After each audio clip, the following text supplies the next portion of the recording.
Lekker hartlike goeiemôre vir jou.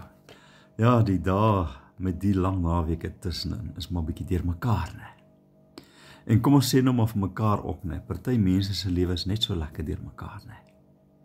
Want jy sien, so 'n naweek ontaard partykeer in iets wat lei tot iets wat verder gaan en vorder tot iets wat nie regtig godsverheerlikend is nie.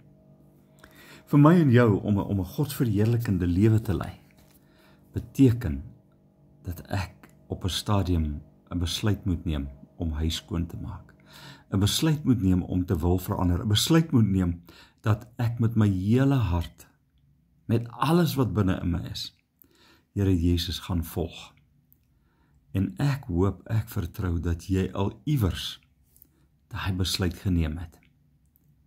Sodat jou lewe nie van een ding na die ander ding, na die volgende ding, na wat ook al toe, net 'n gejaag na wind is nie. Maar dat jou lewe sinvol, betekenisvol in diensbaarheid aan die Here toegewys sal wees.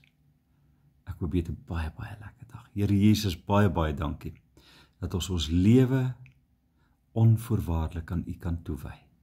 Dankie dat ons op 'n plek kon kom waar ons sê, neem my lewe, Here. Laat dit wees toegewy wees tot U eer. Amen. Nou ja, gaan geniet die paar dae voor dit weer 'n lang naweek is dalk. Bye bye.